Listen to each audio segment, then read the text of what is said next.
et salut, c'est Version Française, votre magazine de la mode, de la déco, de la culture, du design, du chic, quoi, à la française. Et ceux qui en parlent mieux, ce sont les étrangers, non? Nathalie.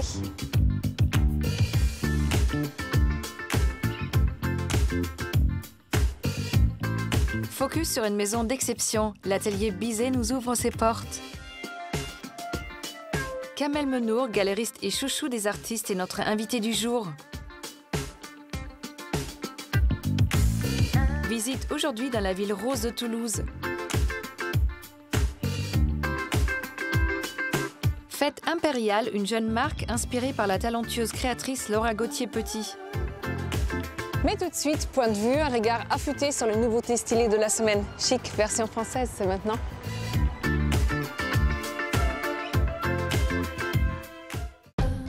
Plus la peine de prendre l'Eurostar si une envie pressante de porridge vous prend. Dorénavant, une cantine lui est dédiée qui le twist élégué pour le transformer en gourmandise. Pause déj d'un nouveau genre, il se déguste sucré ou salé grâce à deux jeunes filles qui ont fait germer l'idée d'un bar à porridge en plein Paris. À vos bols, partez! Vaste domaine de 1000 hectares situé à 45 km de Paris, au cœur de la forêt de Ermenonville, l'abbaye de Chalice est une des plus grandes abbayes cisterciennes de France. Mais en dehors de son parc et ses ruines, on peut admirer la collection personnelle de la peintre Nelly-Jacques Marandré. Un voyage exotique à la rencontre de ce personnage en avant sur son temps. Le Contrepoint est un éditeur de livres décomplexé et audacieux. Malicieux avec culture, insolent avec pertinence, les 30 moustachus, gardiens ou écrivains de la collection Palmarès sont de savoureux anti-guides littéraires à dévorer sans modération et avec humour. Disponibles en librairie, ce sont des vrais collectors. Mathieu Chédid, dandy cool de la musique, nous offre une collab avec Philippe Zorzetto. Résultat, une collection capsule de chaussures style M avec 4 modèles Richelieu à la semelle gomme déclinés en rouge, noir et en blanc et 3 modèles de boots, parfaits pour le soldat rose et nous, on en veut aussi.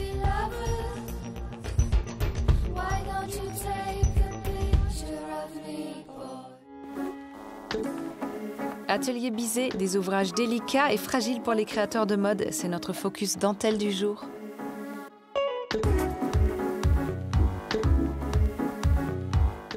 La broderie, c'est l'art de donner à des vêtements ce petit truc en plus, cette petite touche romantique, chic et vintage qui fait basculer votre tenue dans une autre dimension. C'est aussi un savoir-faire aux techniques ancestrales et subtiles. L'atelier Bizet est un atelier 100% made in France, ouvert par Corinne Bizet en 2005 en banlieue parisienne. Alors, la broderie m'est tombée dessus un petit peu par hasard. J'ai toujours eu des choses dans les mains. Depuis que je suis toute petite, je fais plein de choses avec mes mains. Et quand j'ai eu fini d'élever mes enfants, j'ai par hasard rencontré une jeune femme qui faisait l'école de broderie de Sage. Et elle m'a décrit ce qu'elle faisait. Je me suis dit, ça c'est tout à fait pour moi. J'y suis allée et en 200 heures de formation, j'ai appris le métier. C'était évident.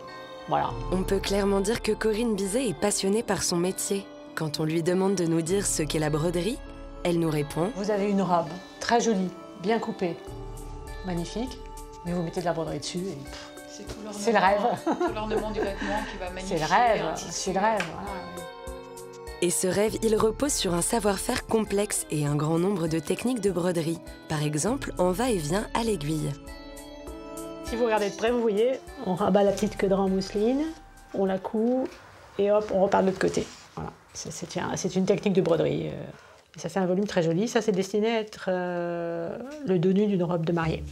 Autre technique traditionnelle, le crochet de Lunéville, qui a cette particularité d'être travaillé sur l'envers. Nous, quand on est en train de broder, on voit que ça. Et après, quand on retourne, on a ça. C'est un petit peu magique pour les gens qui ne connaissent pas, mais nous, on sait ce qui se passe dessous quand on travaille. Donc on monte une perle, et hop, on attrape le fil, on monte une perle, on attrape le fil. Donc c'est une technique qui permet d'aller assez vite et d'être surtout très régulière. Parce que si on faisait le même travail à l'aiguille, ça prendrait énormément de temps. Ce savoir-faire très spécifique, Corinne tient à le transmettre. Elle a longtemps donné des cours du soir et recrute régulièrement pour son atelier. Elle a par exemple formé Olivia, qui travaille avec elle depuis 5 ans maintenant. Corinne a réalisé une pochette, entre guillemets, un peu école, qui réunit les techniques de broderie les plus couramment utilisées. Voilà, et puis après, on peut extrapoler à l'infini, inventer des points, en mélanger, en créer, c'est totalement infini. Je pense qu'il faut avoir à la fois l'œil, la main et un sens artistique assez développé. Donc, et c'est pas tout le monde qui a ça. Une forme de don selon Corinne, poussée à l'excellence dans son atelier qui ne sous-traite rien et cherche à relever des défis d'efficacité. Par exemple, les brodeuses sont capables de travailler sur des robes déjà montées, comme celle-ci. Une manœuvre plus risquée, mais un résultat plus harmonieux. Ouais, impeccable. Voilà une mariée gâtée. Une technique maîtrisée et une grande variété de fils, perles, strass, pierres précieuses, pour tous les goûts et tous les budgets. L'atelier s'amuse, explore des techniques. Plissé, relief, plumes emprisonnées, rien ne les arrête. Puis ils conservent les résultats de ces expérimentations sous forme d'échantillons afin de pouvoir montrer leur travail. Ce qui leur donne un support de dialogue avec les créateurs qui font appel à l'atelier. Au départ, cela peut être un thème, un croquis, une vague idée. Enrichie des suggestions et du savoir-faire de Corinne, la broderie prend vie peu à peu, après chacune des étapes de l'élaboration et de création. Ce qu'il aimait beaucoup, c'était le côté, tu vois, qui descendait comme ça. Ça, il aimait beaucoup. Alors après, l'idée, c'est est-ce qu'on fait que des fleurs comme ça ou est-ce qu'on mélange avec des fleurs comme ça? Moi, je pense qu'il faut faire un mélange des deux. Ouais. Et est-ce que tu veux intégrer un peu de fil ou pas? Oui, il aimait bien. Il aimait bien. Et voilà, on a un dessin. Il ne reste plus qu'à passer à la valse des tiroirs pour piocher les matériaux. Cette mécanique bien huilée permet à l'atelier Bizet et à ses brodeuses polyvalentes de faire preuve d'une grande créativité. Du coup, les ambitions de Corinne Bizet ne s'arrêtent pas là. Elle propose aussi des bijoux et des réalisations 3D assez étonnantes. Elle rêve également de défis toujours plus complexes. Quand on maîtrise son sujet, après, on fait vraiment ce qu'on veut et du coup, voilà, on est vraiment capable de relever tous les défis. Là, j'ai des très très belles commandes avec des maisons de luxe qui nous ont demandé des choses vraiment très très belles. On s'amuse beaucoup, mais on ne peut pas dire, c'est secret. Bon, bah tant pis, on se contentera des secrets que l'atelier Bizet a pu nous dévoiler cette fois-ci. Un savoir-faire délicat et plein de surprises.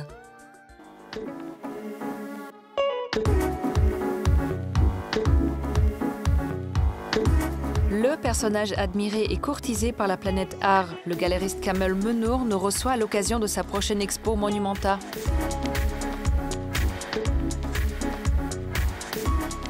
Il y a des artistes talentueux et ceux qui ont le talent de les repérer.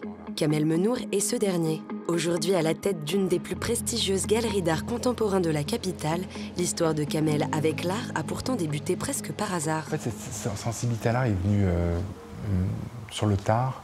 J'ai fait une formation d'économiste et en parallèle à mes études, j'ai rencontré ce milieu. Et c'est en rencontrant ce milieu que je suis tombé complètement amoureux. De ces rencontres sont nées sa sensibilité de spectateur et sa vision de galeriste. Mon métier consiste à accompagner, d'abord à réunir une équipe d'artistes, jeunes et moins jeunes. En tout cas, c'était l'ambition du développement de cette galerie, ce parcours. J'ai démarré ma galerie en 1999 et très rapidement, je me suis dit qu'il fallait que je puisse confronter jeunes et moins jeunes. Il offre aux yeux du public des œuvres et des époques différentes. Des artistes contemporains tels que Camille Henrot, Alicia Quad ou encore Pietri Alilage, à des artistes plus consacrés tels que Wang Yongping ou Pier Paolo Calzolari. Je pense que c'est ce face-à-face qui crée en tout cas l'identité de la galerie et qui nous permet en fait d'être face à un spectre très large de la contemporanéité, du monde dans lequel nous vivons aujourd'hui. Proche du monde qui l'entoure et de la pensée de ces artistes. Le quotidien de Kamel, c'est beaucoup de voyages pour être auprès d'eux et de temps pour leur apporter ce dont ils ont besoin pour exprimer leur art. Aujourd'hui, c'est avec Yongping qu'il a passé sa journée à la préparation de Monumenta, l'événement du Grand Palais qui depuis quelques années fait la part belle aux artistes contemporains. Et 2016, c'est l'année de l'artiste chinois qui se prépare avec rigueur. Vous allez comprendre pourquoi.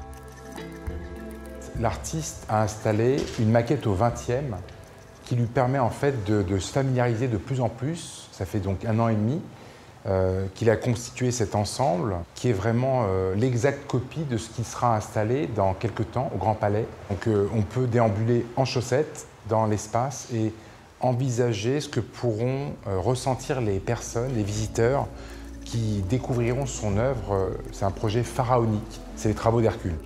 Pharaonique, c'est le mot. 598 côtes et 333 331 vertèbres, on n'arrive même plus à s'en rappeler.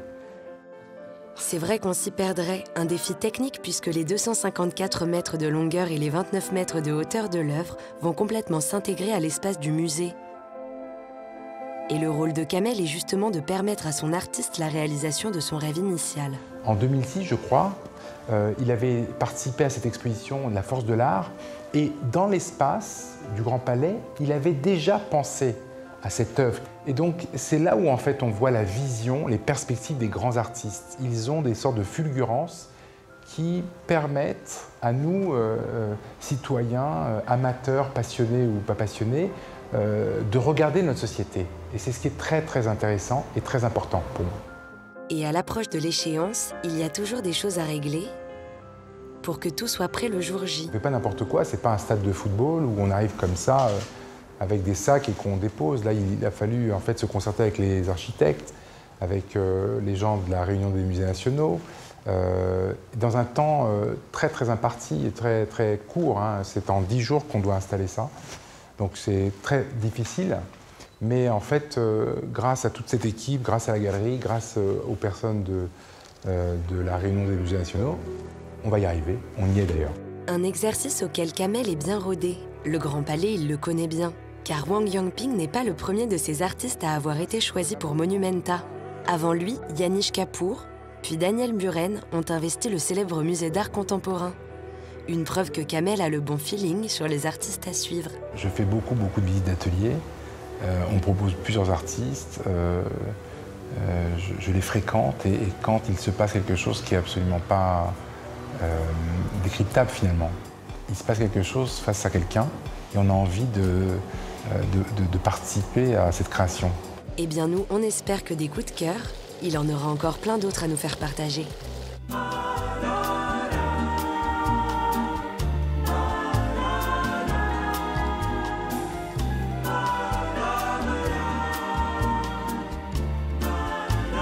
Bonjour Kamel et merci beaucoup d'avoir accepté notre invitation. Je sais que vous êtes super occupé. Ouais, un petit peu. Oui, un petit peu, on va dire. Notamment la préparation de Monumenta. Ouais, ça beaucoup. On va commencer par la définition de votre métier. Vous l'avez dit vous-même, vous êtes découvreur, accompagnateur et vendeur. Est-ce que c'est juste? Effectivement, c'est une bonne définition. Découvreur, accompagnateur et producteur avant d'être vendeur. C'est-à-dire que aujourd'hui, les œuvres sortent de l'atelier, mais on est des artistes à les faire sortir, à les accoucher. Donc en ça, je suis aujourd'hui, comme certains de mes collègues, producteur. C'est une nouvelle facette du métier. Alors on va revenir un tout petit peu en arrière, quand vous étiez rue Mazarine, quand vous avez découvert un petit local et vous avez lancé une galerie photo uniquement. Il y avait peut-être une rencontre un peu décisive avec Larry Clark, je ne sais pas. C'est vrai, Larry Clark a été un des artistes phares de ce moment où la photographie était en plein essor à Paris, avec l'avènement du salon, le salon Paris Photo. Et il est vrai que je suis allé voir Larry Clark à New York. Il avait été formidable d'écoute et on a eu la chance et je suis très fier de l'avoir montré à Paris dans la petite boîte à chaussures de la rue Mazarine. Et puis un jour, je crois que c'était en 2002, vous dites, voilà, je change déjà un modèle qui marche quand même. Est-ce que c'était le bon moment? Est-ce que vous avez eu le trac? Vous vous êtes dit, ça y est, il faut que j'élargisse? Vous avez raison, c'est vrai que j'ai eu quelques nuits d'insomnie avant de prendre cette décision, mais elle était très aboutie. C'est-à-dire que quand je dis à ma collaboratrice, qui est d'ailleurs toujours mon bras droit, Marie-Sophie, que j'avais pris la décision de ne plus continuer la programmation autour d'un seul médium, la photographie. Donc on était complètement identifiés à Paris, ça marchait très bien. D'ailleurs, elle avait été un peu surprise, elle m'avait parlé même de suicide, parce que ça marchait. Mais j'avais vraiment très peur, mais j'étais très sûr aussi de vouloir changer et de pouvoir ouvrir le spectre au travers des différents médiums, la sculpture, la vidéo, l'installation, la peinture. Une galerie qui permettait de développer différents types d'écriture. Que représente aujourd'hui Paris sur le marché de l'art? On sait que beaucoup à New York ça se passe, ou peut-être à Londres, mais Paris, on en est où? Paris, il y a 10-15 ans de ça, c'était une ville-musée, c'était une ville complètement de flânerie, mais où en fait les gens ne venaient plus trop dans mon activité, dans l'art.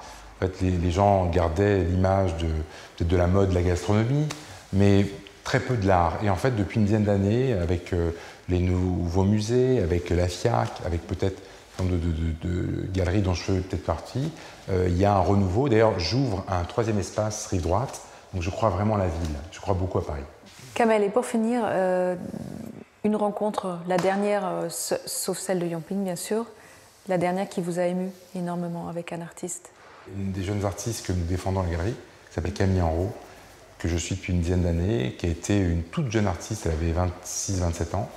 Et en 10 ans, elle a fait une progression absolument formidable, remarquable. Elle est maintenant, elle est à Paris, elle est installée à New York. Elle est présentée par les plus grands musées, le MoMA, le Guggenheim, le Centre Pompidou. Et c'est au travers des 3-4 expositions que nous avons fait à la galerie qu'elle est en train de devenir ce qu'elle est en train de devenir, à savoir une gigantesque artiste. Voilà, donc quelque part, l'accompagnement de cet artiste sur une dizaine d'années et de passer d'une artiste un petit peu non identifiée à une artiste en passe de devenir une très très grande. Bon, on l'a compris, vous êtes un fidèle et c'est magnifique. Merci Kamel. Merci.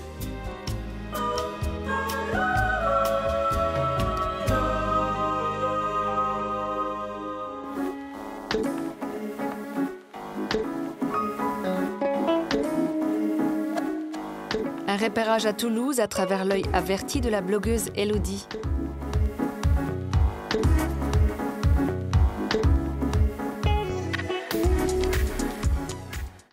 Toulouse, chef-lieu du département de Haute-Garonne, c'est la 4e ville de France. Elle est surnommée la ville rose à cause de la couleur bien particulière de son architecture et des briques qui la composent. Toulouse est aussi réputée pour sa gastronomie généreuse. Bienvenue dans le sud-ouest. Et c'est Elodie, blogueuse, journaliste et Toulouse addict, qui va nous dévoiler ses endroits secrets. Bonjour, je m'appelle Elodie, bienvenue à Toulouse. Je vais vous faire visiter ma ville, donc ma ville rose, même si c'est un petit peu cliché pour moi, elle est rose. Et voilà, je vais vous la faire découvrir parce que je la connais bien. Il y a une vie alternative qui est hyper importante, hyper intéressante, qu'on n'arrive pas toujours à distinguer du premier coup, mais qui est bien là quand on veut un petit peu découvrir les entrailles de la ville, quoi. Ici, on est sur les toits de la Dalbade, donc en fait, on est dans un quartier un petit peu chic de Toulouse. Et en fait, on est dans la chambre d'hôte que j'ai choisi de vous faire visiter. C'est le premier lieu qu'on va découvrir. Et même à l'intérieur, le rose toulousain ne nous quitte pas. C'est comme si la ville elle-même entrait dans les maisons. Nous sommes ici dans le quartier des Carmes, dans un ancien hôtel particulier de Capitoul, ces notables toulousains qui dirigeaient la ville entre le Moyen-Âge et la Révolution. C'est dire l'ancienneté de la maison. Toulouse est une grande ville qui a su garder sa personnalité à travers le temps. Il y a ici plus qu'ailleurs une complicité entre la ville et ses habitants. C'est clairement une ville où il fait bon vivre et les ruelles offrent parfois de belles découvertes.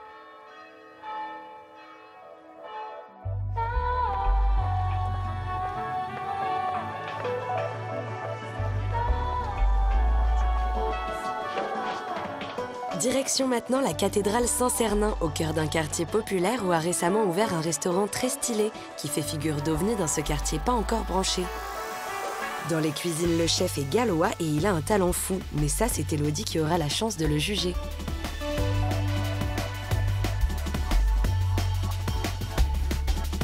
C'est bon, les plats arrivent.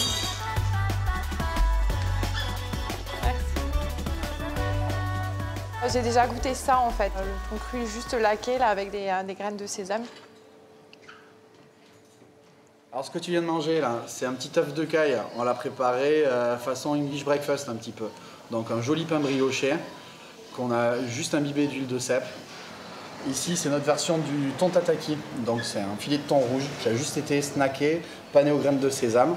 Et on termine avec notre grand classique, le mini burger au foie gras. Un pain brioché fait maison, la petite tranche de foie gras poêlée et juste une petite gelée de groseille pour l'accompagner. Waouh. Quittons maintenant le centre-ville pour nous rapprocher de la Garonne. Il y a ici beaucoup de nouvelles petites boutiques qui proposent des objets et des accessoires tendance. Et Slow en fait partie. Je vois qu'ils te plaisent. Ouais, ils sont trop sympas, je trouve. Franchement, ça vient d'où? C'est aussi un créateur américain. Ok, donc. Hein. Et donc lui vient, enfin elle vient de Brooklyn. Et je l'avais découverte lors de mon voyage à New York. Franchement, il faut avoir des idées. Hein. Exactement, c'est ça que j'adore. Pas mal, non? C'est un peu la classe, quoi.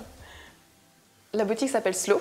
Et le slow, en fait, c'est un mouvement qui était apparu aux États-Unis en opposition à la fast food, donc la slow food. Et l'idée du slow, c'est que le cycle du produit, en fait, soit plus long. Donc le produit va rester plus longtemps dans le cycle de consommation. Ça favorise aussi l'imagination des créateurs parce que la matière est plus compliquée à travailler souvent.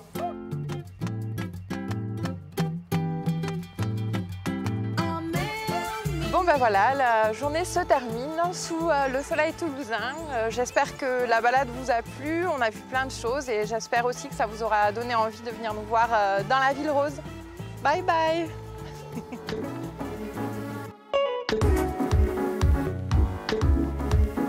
Entre le Paris libre du 19e siècle et la décadence des nuits folles des années 80, Fête impériale est la relève de la semaine.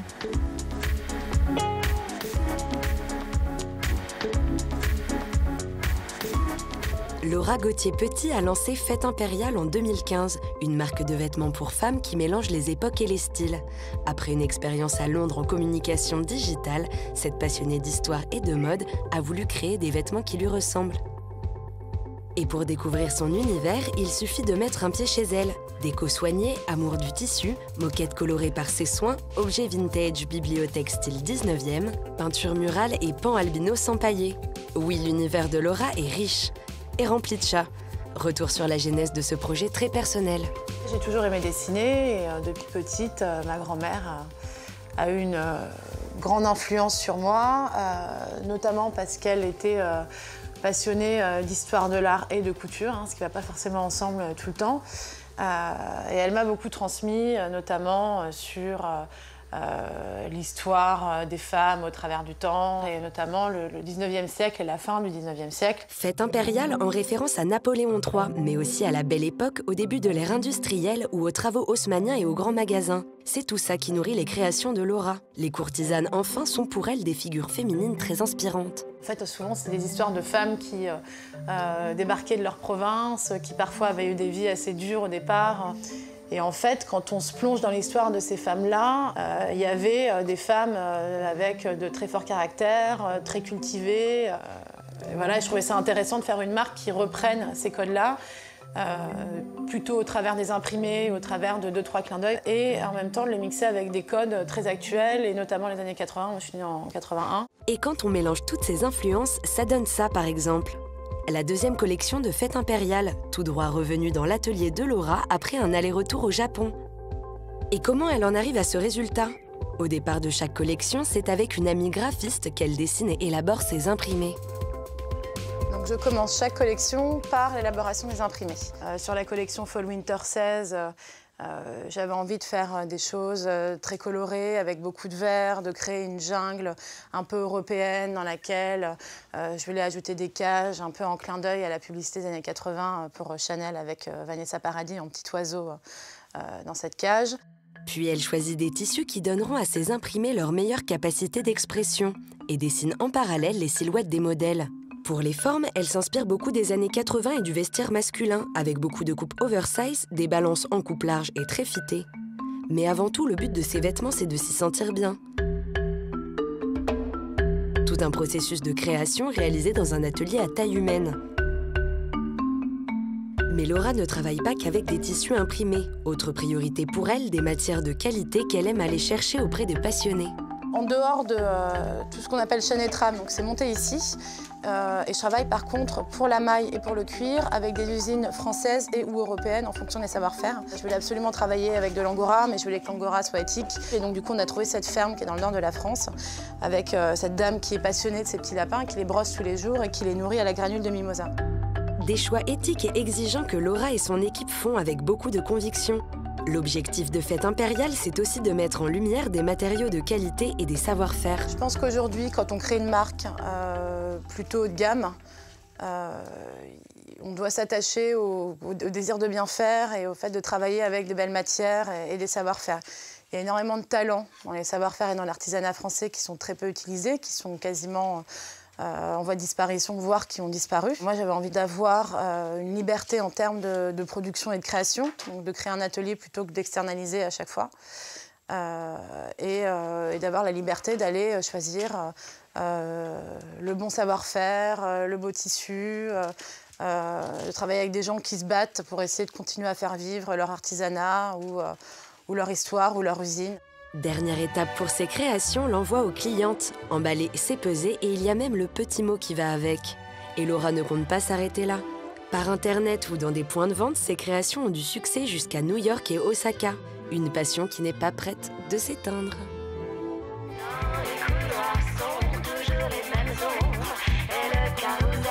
Version française est déjà finie, mais soyez chic toujours et retrouvez-nous la semaine prochaine. Bye!